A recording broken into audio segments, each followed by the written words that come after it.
Sejumlah kapal besar di Juwanapati belum berangkat berlayar sejak setelah Lebaran.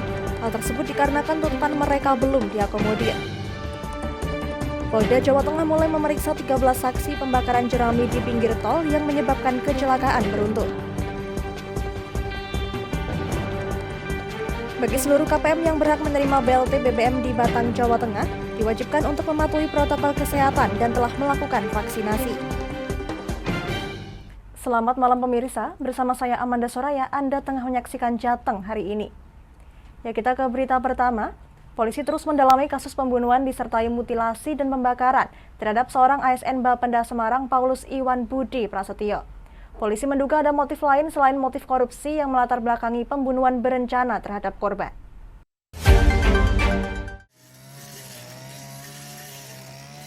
Tim gabungan Polrestabes Semarang dan Polda Jawa Tengah yang menangani kasus pembunuhan ASN Bapenda Semarang, Paulus Iwan Budi Prasetyo, tak ingin terjebak pada isu korupsi yang diduga melatar belakangi pembunuhan korban. Di Treskrimsus Polda Jawa Tengah, Kombes Pol Dwi Subagio mengatakan, kepolisian tetap menyelidiki kasus dugaan korupsi meski salah satu saksi ASN pemerintah Kota Semarang, Iwan Budi, ditemukan meninggal dunia. Dwi mengatakan pihaknya akan terus melakukan penyelidikan sesuai dengan laporan yang masuk, namun pihaknya mengaku tidak mau berkutat di isu korupsi. Penyidik menduga terdapat motif lain di balik pembunuhan Iwan ini. Tidak akan terpengaruh terkait dengan status apakah si ASN ini meninggal atau tidak, tidak ada pengaruhnya. Masih berjalan terus. Artinya masih banyak akan pihak lain atau saksi lain juga. Masih ada. Dan memang perannya korban ini bukan Tidak sentral. Meski Iwan Budi sudah dimakamkan, pihak keluarga menyerahkan sepenuhnya kepada polisi untuk mengusut kasus pembunuhan yang menimpa Iwan Budi Prasetyo. Polisi hingga saat ini masih terus mendalami motif dan memburu pelaku pembunuhan sadis di kawasan Marina, Semarang. Dari Semarang, Henufan, Lingkar TV, melaporkan. Usut kasus kecelakaan tol Pejagan Pemalang yang melibatkan puluhan kendaraan roda 4, Polda Jawa Tengah lakukan pemeriksaan terhadap 13 orang saksi. Sebelum menentukan tersangka, polisi masih menunggu hasil pemeriksaan Lab 4 terkait penyebab kecelakaan dan olah TKP kejadian kebakaran lahan di sekitar jalan tol. Zebra 1. Kecelakaan di jalur tol Pejagan Pemalang pada minggu lalu yang menyebabkan 1 orang meninggal serta puluhan orang luka-luka hingga kini masih dalam penyelidikan polisi. Meski belum menetapkan tersangka, Polda Jawa Tengah telah memeriksa 13 orang saksi, terdiri dari masyarakat, pemilik lahan, serta pengemudi kendaraan yang terlibat kecelakaan. Dari hasil pemeriksaan sementara yang dilakukan oleh Direktorat Lalu Lintas Polda Jawa Tengah, asap tebal akibat pembakaran lahan diduga menjadi pemicu kecelakaan karena jarak pandang pengendara terganggu. Nantinya jika ditemukan adanya unsur kesengajaan pembakaran itu, Direktorat Lalu Lintas Polda Jawa Tengah akan bekerja sama dengan pihak Reskrim untuk melakukan pemeriksaan terhadap pelaku pembakaran lahan di sekitar jalan tol. Dari masyarakat ada, kemudian pengemudi ada, kemudian dari LAN ada, kemudian dari pemeliharaan jalan lahan, yang pemilik lahan itu kita lakukan pemeriksaan, sehingga nanti akan kita buktikan secara komprehensif terkait dengan penyebabnya laka itu akan ketemu. Sudah mengerucut ke tersangka? Sudah. Belum, tersangka belum. Nanti kita tunggu kalau memang nanti ada faktor lalai. Cukup. Untuk mencegah terjadinya kebakaran di lahan sekitar jalan tol pada musim kemarau, polisi melakukan edukasi kepada masyarakat di sekitar jalan tol untuk tidak melakukan pembakaran lahan. Polda Jawa Tengah juga akan bekerja sama dengan pemerintah Provinsi Jawa Tengah serta pengelola jalan tol untuk patroli di jalan tol yang rawan kebakaran lahan. Dari Semarang, Henufan, Lingkar TV, melaporkan. Jangan kemana-mana pemirsa, kami akan kembali usai jeda pariwara. Tetap bersama kami.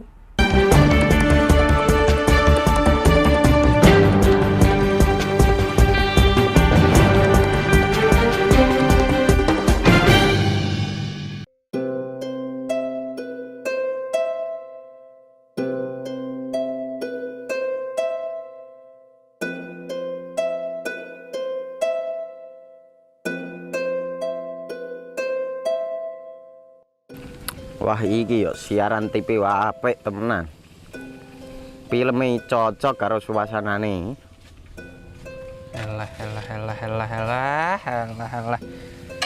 Elah. Boleh bro ngene iki awan-awan kok. Iki lho nonton TV, Kang. Wah, kenal nedan kowe wong genang delok HP kok delok TV piye?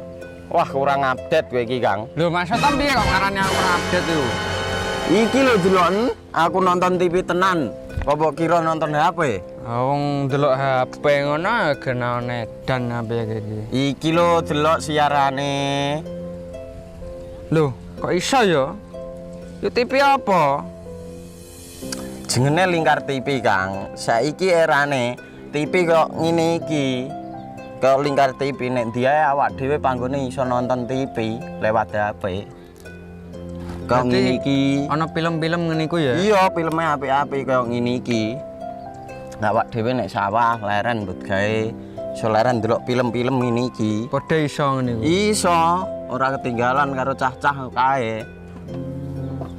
Duh. HP ku kok ora iso tak nggo ngono piye carane iki? Iki lho Rip, tak doi carane. Piye? Kowe buka Play Store. Play Store, Mas. Yo iku pokoke. Play Store apa? Ketik Lingkar TV. Engko lek wis ngono, klik install. Nah, engko wis ana metu menune Lingkar TV karek ndelok siaran apa ae. Film-filme apik-apik. Berarti film channel Lingkar TV metu nang kene kabeh ra? Iso. Filme wah cocok karo suasana cara didelok ngene. Oh, wis iki iso iki. Iya metu kabeh ngene TV wah. Iya. Kondiange ya. Mangkane Lingkar TV filme apik-apik kabeh. Iya, aku ngene kok. Lagi retiki aku malah. Sekolo, Iya. ana bocah-bocah ajak ndelok. Ben seru nang kene ya, Pak. Wabek. Rene lo. Tak deloki apik-apik ana film Jos iki.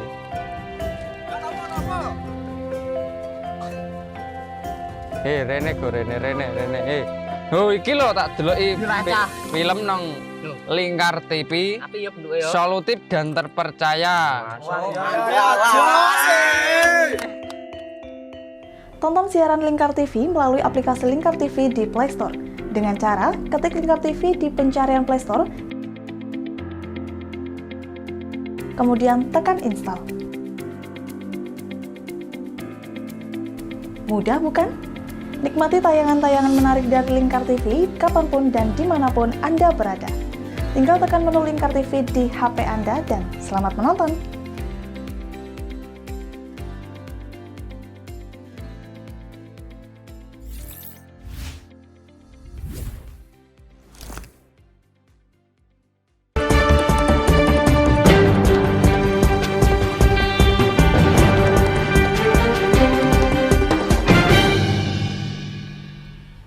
Ya, Anda masih menyaksikan Jateng hari ini pemirsa.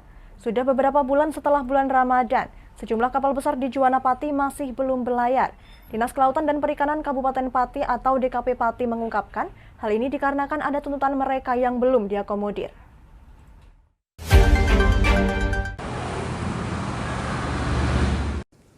Sudah beberapa bulan setelah bulan Ramadan, sejumlah kapal besar di Juwana Pati masih belum berlayar. Kepala Dinas Kelautan dan Perikanan mengungkapkan hal ini dikarenakan ada tuntutan mereka yang belum diakomodir. Kepala DKP Pati Edi Martanto mengungkapkan, untuk kapal kecil sudah berangkat berlayar, namun untuk kapal besar belum seluruhnya berlayar, padahal sudah mendekati musim ikan. Edi mengungkapkan musim ikan akan terjadi di bulan Oktober hingga Januari. Meskipun harga ikan tinggi, tetapi nelayan diharapkan harus berangkat. Dengan berangkatnya di musim ikan ini, nelayan berharap mendapat ikan yang banyak dan dapat menutup akomodasi dana yang dikeluarkan. Jadi sekarang ini nelayan ini kalau nggak ada masalah, yang besar itu memang sebagian masih belum berangkat karena masalah tadi itu ya. Jadi ya mereka tuh masih bisa ganjal gitu lah.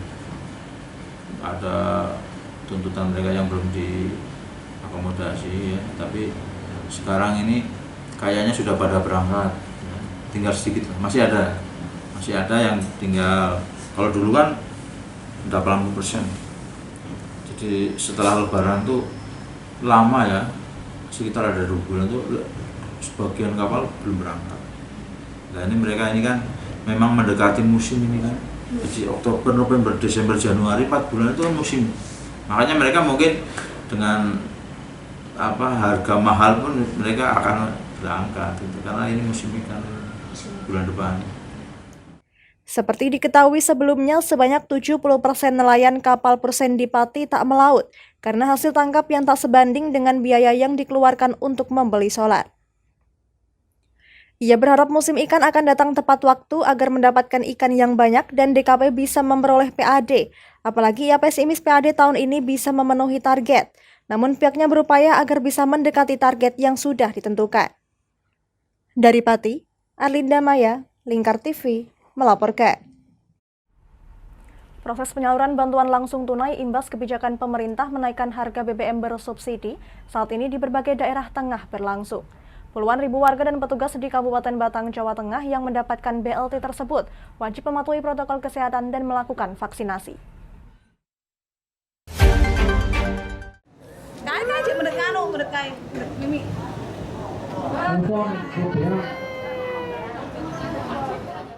Antri dan berdesak-desakan saat tengah menunggu giliran masuk ke ruangan untuk mengambil bantuan sosial yang disalurkan langsung oleh petugas pos dan TKSK dari Dinas Sosial setempat tak bisa dihindarkan. Bahkan para petugas dari kepolisian setempat terpaksa menjaga pintu masuk.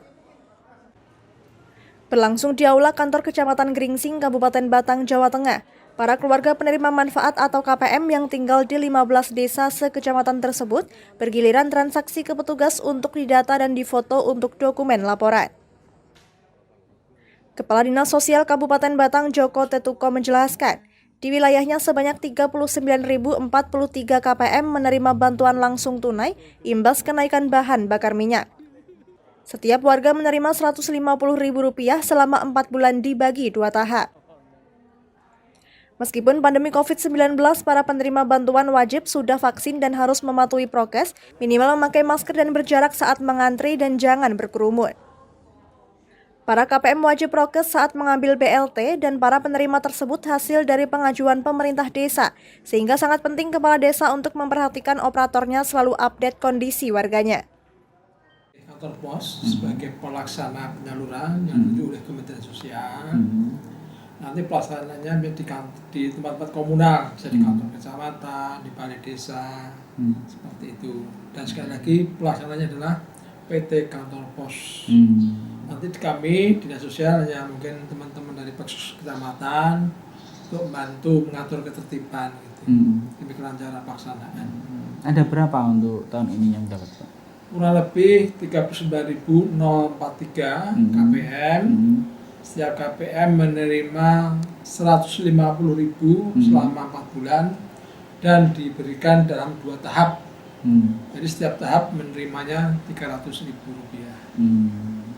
Yang pertama jelas mereka harus sudah vaksin, kemudian pakai masker di tempat keramaian atau umum. Nanti kita himbau seperti itu. Nanti kita pos kita minta seperti itu. Sementara itu, Kepala Kantor Pos Gringsing Suprapto menjelaskan, dalam proses tersebut para KPM harus mematuhi prokes dan tidak boleh diwakilkan. Selain itu, untuk menghindari kerumunan, petugas membaginya tiap hari hanya melayani 5 desa yang ada di tiap kecamatan, sehingga tidak sampai terjadi kerumunan atau antrian panjang. Kegiatan dalam rangka pembayaran BLT plus sembako. Alokasinya sembakonya 200.000, BLT BBM-nya 200.000 untuk 1 KPM. Hari ini susulan dari batch 1, 2, 3, ini yang keempat. Penerimanya 15 kecamatan, berarti ini yang susulan yang 508 KPM. Untuk yang susulan BBM 300.000, 455. Sekecamatan ini? 1 kecamatan. KPM biasa prokes COVID, pakai masker. 15 juga 15 desa, untuk perharinya 5 desa. Perharinya. Iya, yang pertama Oh, oke. 1, 2, 3 itu per hari 5 desa. Sejumlah keluarga penerima manfaat pada bantuan sosial BBM tersebut di Kabupaten Batang dari Kecamatan Bandar sebanyak 4.511 dan Kecamatan Bawang 4.066. Kemudian Kecamatan Warung Asem yang paling sedikit yakni hanya 1.159 KPM. Dari Batang, Ahmad Revali Krisna, Lingkar TV, melaporkan. Berita tadi sekaligus mengakhiri kebersamaan kita kali ini. Terus saksikan Jateng hari ini setiap pukul 21 waktu Indonesia Barat hanya di Lingkar TV. Akhirnya saya Amanda Soraya, mewakili seluruh kerabat kerja yang bertugas pamit dari hadapan Anda. Terima kasih dan sampai jumpa.